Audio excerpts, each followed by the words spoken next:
Assalamualaikum warahmatullahi wabarakatuh. Halo semua, kembali lagi di channel Raider Manhwa. Kali ini Mimin akan melanjutkan sebuah komik yang berjudul Lahirnya Sang Necromancer Kegelapan. Buat kalian yang baru saja mampir di channel ini, Mimin sangat berterima kasih karena kalian sudah meramaikan kolom komentar dengan kata-kata yang positif. Berkat kalian semua, Mimin akan selalu bersemangat untuk mengembangkan channel ini.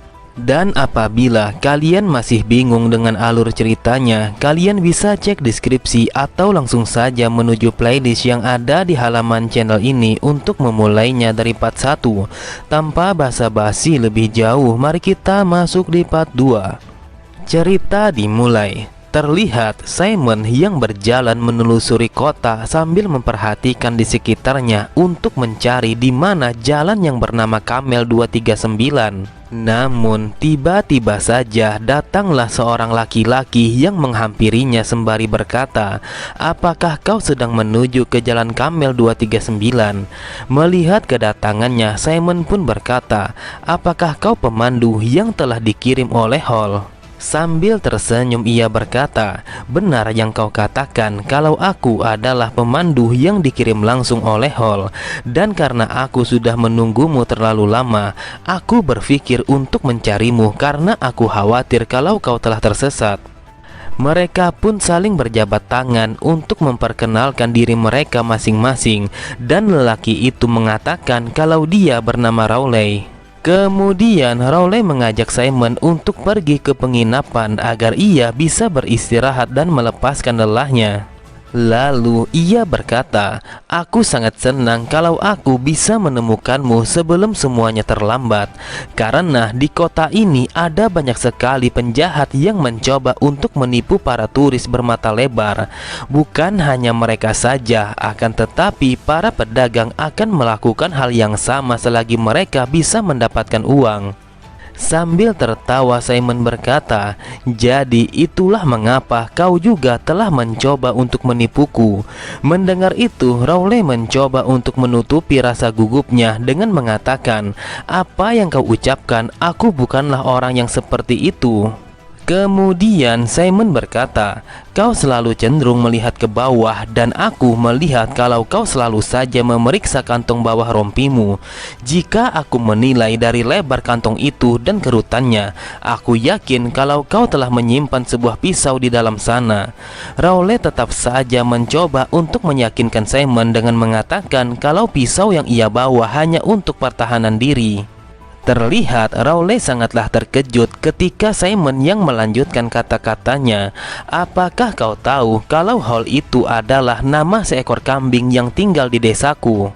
Sambil mengacungkan pisaunya ia berkata, "Orang aneh macam apa yang tetap mengikutiku meskipun sudah tahu kalau ini hanyalah tipuan?" Dan di saat itu juga semua kawan-kawannya telah datang dan langsung mengepung Simon dari berbagai macam arah. Ia berkata, "Aku tidak peduli siapa dirimu, kau pasti akan meminta ampun di depan kami semua. Jadi sekarang letakkan semua barang-barang yang kau miliki di atas tanah." Dengan tatapan mata yang tajam, Simon pun langsung menolaknya begitu saja. Kemudian salah satu dari mereka berkata, "Dasar bocah sialan, apakah kau tidak tahu situasinya seperti apa?" Seketika itu juga lelaki itu langsung melancarkan sebuah serangan dengan menggunakan sebuah pisau yang ada di tangannya. Akan tetapi Simon yang menyadari itu, ia pun dengan mudahnya langsung menghindari serangan dadakan itu. Dan tidak hanya itu saja, ia juga menggenggam tangan orang itu dengan sangat kuat sehingga membuatnya berteriak kesakitan. Lalu dengan nada yang tegas ia berkata, "Terkadang aku bertemu dengan orang seperti kalian di wilayahku, para bajingan yang berbaur di antara orang baik dan menipu mereka atas nama biaya perlindungan. Itu adalah tugasku sebagai pewaris dari penguasa untuk membersihkan kotoran seperti kalian semua." Mendengar itu, Rowley berkata, "Aku tidak menyangka kalau bocah sepertimu adalah seorang bangsawan, jadi aku tidak akan melepaskanmu."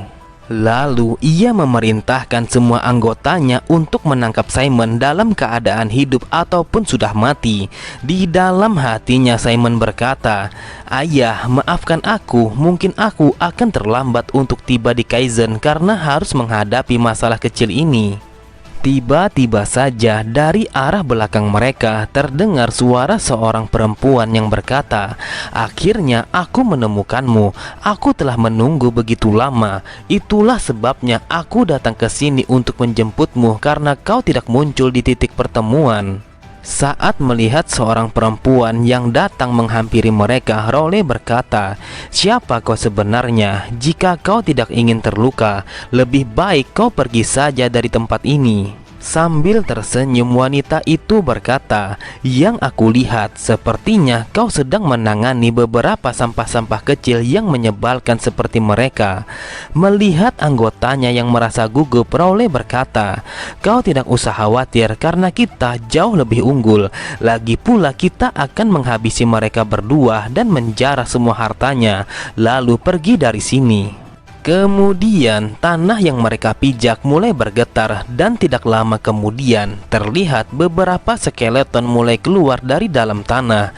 Lalu ia berkata, "Apakah kalian sadar kalau kami tidak hanya berdua saja?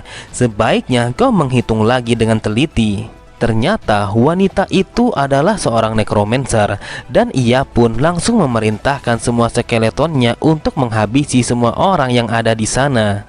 Benar saja, satu persatu dari pasukan penjahat itu langsung berjatuhan akibat dikeroyok oleh para skeleton. Sambil berlutut, Rowley berkata, "Tolong ampuni kami karena kami telah gagal mengenali seorang necromancer yang hebat seperti Anda." Dengan tatapan mata yang mengintimidasi, wanita itu berkata, "Sekarang beritahu aku kalian berasal dari kelompok mana?" Setelah mendengar kalau mereka dari kelompok Klaven, ia pun berkata, "Ternyata kalian dari kelompok yang lumayan besar untuk merampok para turis di kota ini. Jadi sekarang pergilah dan beritahu Klaven taruh kepalanya di atas tanah dengan kedua tangannya di belakang. Lalu buat dirinya sendiri merangkak dengan wajahnya sampai tiba di markas penjaga untuk menyerahkan diri." Dengan tatapan mata yang tajam, gadis itu melanjutkan kata-katanya, "Jika dia berani mengirim orang yang palsu atau wajahnya yang tidak rusak, maka aku akan memastikan sendiri bahwa seluruh anggotanya akan dibinasakan dari muka bumi ini atas nama Kaizen." Sambil berlutut, Rowley pun memohon agar ia tidak dibunuh dan ia berjanji akan menyampaikan pesan itu kepada Klaven. Di sisi yang lain, Simon hanya terdiam memperhatikan gadis itu. Ia berpikir kalau gadis itu lumayan mengerikan apabila ia menjadi seorang musuh. Kemudian gadis itu langsung berpaling kepada Simon dengan senyum yang merekah di wajahnya. Ia berkata, "Kau tidak usah khawatir karena aku adalah pemandumu yang sebenarnya, dan aku akan mengantarmu ke akademi dengan selamat." Lalu Simon begitu heran karena tanpa keraguan sedikit pun gadis itu langsung menarik tangannya. Ia berkata, "Lebih baik kita bergegas pergi dari tempat ini karena ibuku telah menunggumu di alun-alun kota." Beberapa saat kemudian di alun-alun kota terlihat gadis itu berusaha mencari ibunya yang tidak ada di tempat itu. Setelah ia mencari ke sana sini, akhirnya ia pun menemukan ibunya yang sedang membeli es krim. Ternyata ibunya itu adalah Nephthys, sang legenda necromancer. Dengan tatapan mata yang tajam, gadis itu berkata, "Sudah aku katakan berulang kali untuk menunggu di alun-alun. Berhentilah keluyuran sendirian karena kau selalu tersesat apabila kau berjalan sendirian."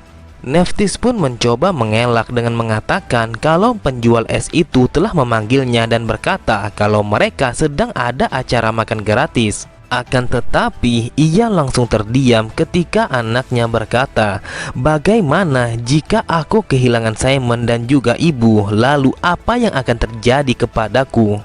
Di sisi yang lain, Simon berkata di dalam hatinya, "Apa yang terjadi? Apakah Nephthys adalah ibunya? Dan mengapa bukan jadi anaknya saja?"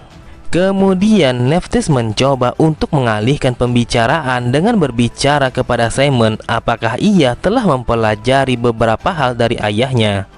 Simon pun langsung menampakkan kegelapannya yang baru saja ia pelajari dari ayahnya.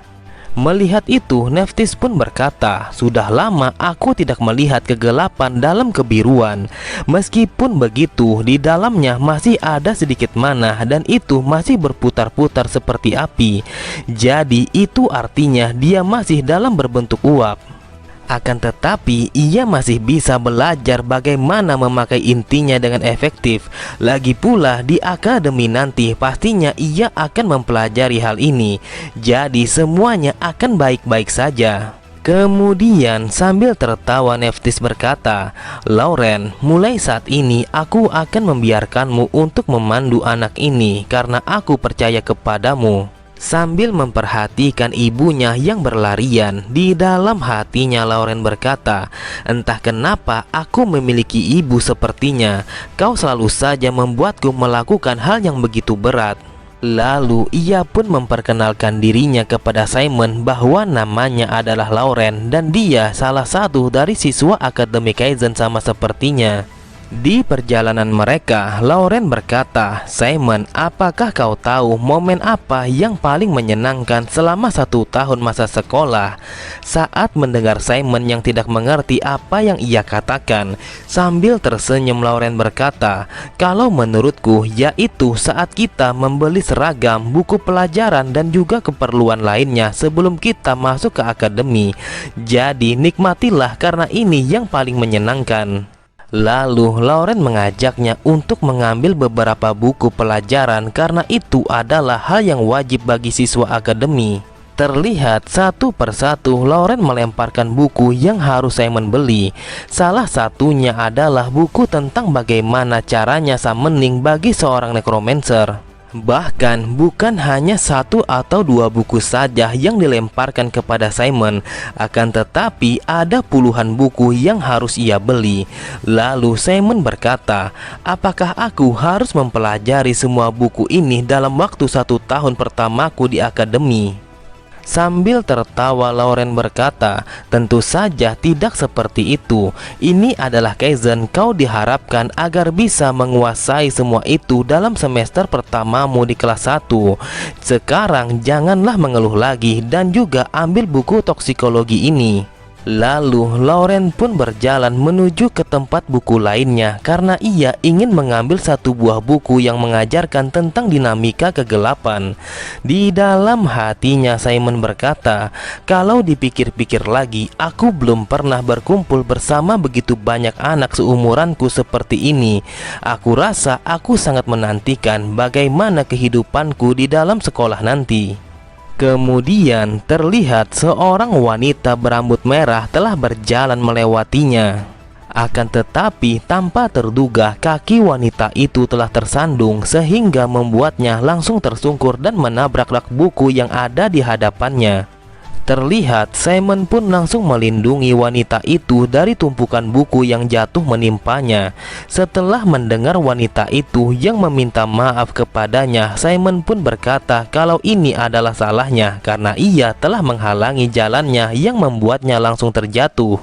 Lalu wanita itu memperkenalkan dirinya. Dia mengatakan kalau dia bernama Cindy Vivasi dan dia adalah salah satu murid baru di Akademi Kaizen. Ia berkata, "Sebenarnya aku berasal dari dataran utara. Jadi di Kaizen aku sama sekali belum memiliki seorang teman." Terlihat Cindy begitu bersemangat setelah mendengar kalau Simon belum memiliki seorang teman sama sepertinya. Lalu dengan nada terbata-bata dan tersipu malu Cindy berkata, "Kalau begitu bolehkah aku menyapamu di saat kita berada di sekolah?" Beberapa saat kemudian, setelah mereka berbincang dan berkenalan satu sama lain, Cindy pun berencana untuk pergi karena ayahnya sudah menunggunya di luar ruangan itu. Akan tetapi, ia langsung terdiam ketika Simon yang berkata kepadanya, "Sebelum kau pergi, bisakah kau kembalikan dulu dompetku yang sudah kau ambil itu?" Cindy pun berkata, Aku mengira kalau aku tidak akan ketahuan karena aku telah menggunakan Magic Spirit untuk mengambil dompet itu. Jadi bagaimana bisa kau mengetahuinya? Dengan santainya Simon berkata, itu sangatlah mudah karena dompet itu telah melayang tepat di depan mataku. Bukannya merasa bersalah, Cindy hanya tertawa. Ia berkata, Kaizen memiliki tingkatan yang sangat berbeda. Tidak bisa kupercaya kalau Kaizen dipenuhi oleh orang-orang sepertimu. Jika kita mengambil jurusan spiritologi, maka kita akan bisa bertemu terus-menerus di setiap hari selama 3 tahun. Dan apabila waktunya tiba, kita akan bersaing siapa yang lebih hebat. Di dalam hatinya Simon berkata, apakah bocah ini tidak memiliki rasa malu? Dia merasa tidak bersalah setelah mencuri dompetku. Sebelum Cindy pergi, ia pun langsung melemparkan dompet Simon dan ia berkata, aku akan menantikan persaingan ini dan aku ingin kalau kau tidak asing denganku apabila kita bertemu lagi di akademi. Tidak lama kemudian, terlihat Lauren pun telah datang kepadanya dan ia mengatakan kalau buku yang ia cari telah habis. Lalu Lauren pun mencoba untuk menggoda Simon karena dari kejauhan ia melihat kalau Simon telah bertemu dengan seorang gadis. Kemudian Lauren pun mengajaknya untuk membeli sebuah tas penyimpanan. Lauren menjelaskan kalau tas yang akan mereka beli adalah tas yang sering digunakan oleh seorang necromancer atau bisa disebut sebagai penyimpanan sihir. Beberapa saat kemudian, mereka pun telah disambut oleh pemilik toko yang menjual berbagai macam peralatan seorang necromancer. Lauren mengatakan kepada pemilik toko itu kalau dia akan mencari sebuah penyimpanan yang akan digunakan oleh Simon. Lauren meminta kepadanya untuk mencari sebuah penyimpanan yang mudah digunakan karena mereka sering bertarung di dataran luas saat pertempuran sungguhan. Lalu pemilik toko itu langsung memberikannya sebuah cincin kepada Simon. Ia mengatakan kalau cincin itu adalah rancangan awal yang hanya akan dijual kepadanya. Pakailah cincin itu dan biarkan kegelapan mengalir ke dalamnya. Setelah itu kau seharusnya akan merasakan seperti sedang menyentuh sebuah pegangan. Benar saja, Simon merasakan kalau di tangannya ada sebuah tuas. Lalu pemilik toko itu kembali berkata, penyimpanan ini adalah produk baru dari sang ahli pengrajin muda generasi terbaru. Ia mampu terbuka di tanah apa saja maupun di tanjakan ataupun di tempat yang tidak datar. Dan juga ruangan itu terdiri dari 7 mantra sihir, termasuk mantra pengandalian suhu dan juga pengawet tingkat 1. Tidak hanya itu saja, penyimpanan ini jika dipakai dapat mengaktifkan sebuah mantra transparan agar kau bisa menyembunyikan lokasimu dari semua lawanmu. Terlihat Simon sangatlah takjub akan penyimpanan itu karena ini baru pertama kalinya ia melihat penyimpanan yang sebagus itu. Melihat ekspresinya, Lauren hanya tersenyum. Ia pun bertanya apakah Simon menyukai penyimpanan yang seperti itu. Simon berkata meski ia menyukai penyimpanan itu, tetapi ia tidak bisa membelinya karena itu sangatlah mahal. Benar saja, Simon sangatlah terkejut karena ia tidak menyangka kalau penyimpanan itu seharga 5.000 keping emas, yang mana itu melebihi ekspektasinya. Bahkan ia semakin terkejut ketika Lauren langsung membelinya tanpa pikir panjang sedikit pun. Lauren berkata, kau tidak usah khawatir karena yang membayar penyimpanan itu adalah ibuku. Aku juga tidak tahu bagaimana ceritanya, tetapi ibuku mengatakan kalau dia sangat berhutang budi kepada kedua orang tuamu. Sepertinya ibuku ingin membalaskan kebaikan kedua orang tuamu, jadi aku harap kau tidak menolaknya.